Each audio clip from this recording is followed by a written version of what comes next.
All right, so let's start with chapter 7. So, the Choo Choo Boogie, the post war era.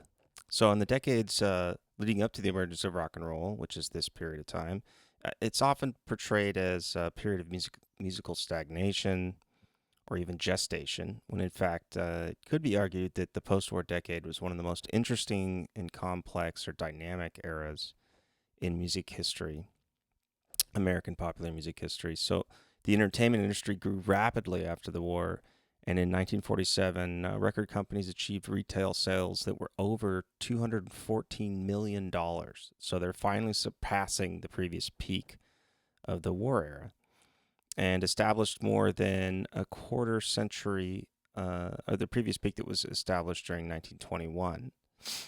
So the growth is supported by the booming post-war economy, as well as the corresponding increase in disposable income of American families. And in particular, record companies start to target young people.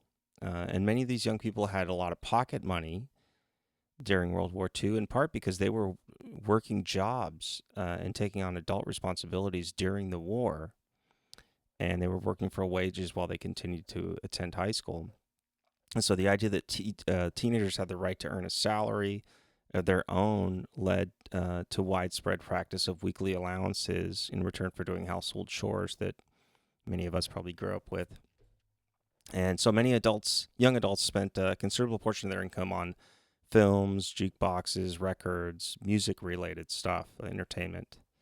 And a survey of record retailers was conducted, I believe, in 1949 that estimated that people under 21 constituted about 1/3 of the total record buying population in the United States. So that's a pretty large chunk. And although music produced by the largest record companies was still mainly aimed at older audiences, the increasing importance of a new market category, which is like the teenager, was the harbinger to the rock and roll era to come. And that's in chapter 8. That's what's coming up next. So many of the hit records of the late 1940s and early 1950s were romantic songs performed by crooners like Frank Sinatra, who you see here in this shot. Sweet-voiced singers who used the microphone to create a sense of intimacy with an orchestral string backing. And we have several listening examples from this chapter that include Frank Sinatra's singing, as well as Rosemary Clooney. The mambo is a massive, massive dance craze that takes hold during this period of time, and you know, the Cuban influence in America was huge, and including even in music by Frank Sinatra, with the introduction of like maracas and castanets and some sort of vague Latin rhythms. This was the easy listening, or like kind of the Muzak period of this post-war era. So the roots of musical conservatism are pretty easy to see here. And although there's just a brief depression that hit just before the war, the national economy expanded rapidly post-war.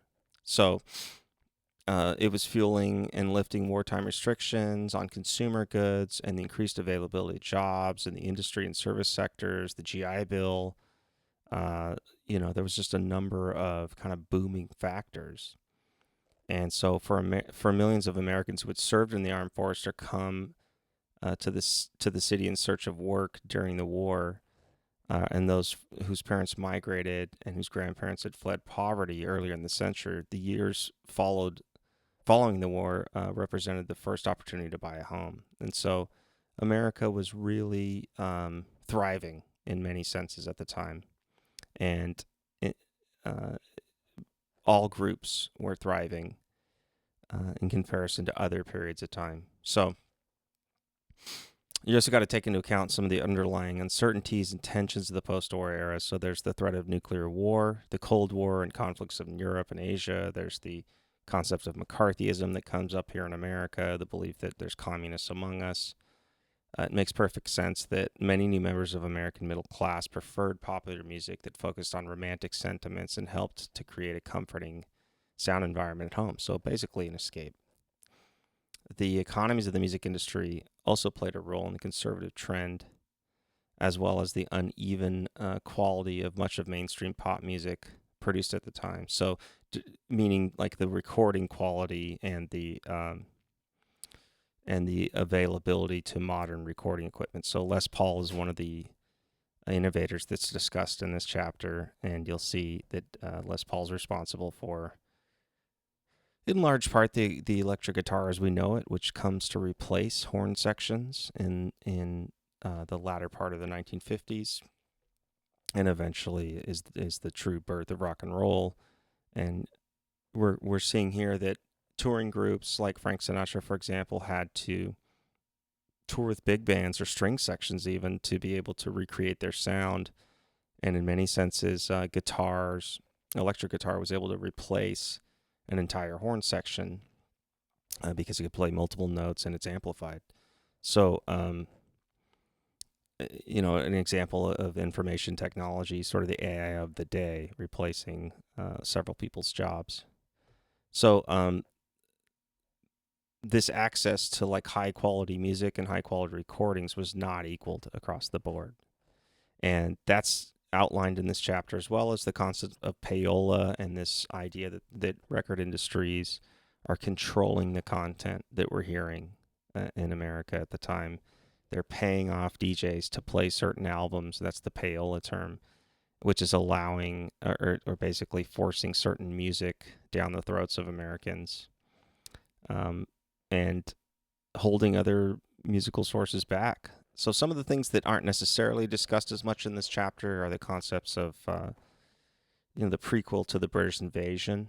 There's a few mentions of it, but folks like Mick Jagger or the Beatles are growing up during this period of time in the post-war UK and Europe, and they're listening to American music, records that were left behind by GI soldiers, as well as pirate radio, or these boats that would dock outside of the UK and blast radio stations that you could pick up at home, as opposed to just the BBC Three radio stations. So it's laying the foundation, it's laying the groundwork for the British invasion, for the rock and roll revolution that's getting ready to take America and eventually the world.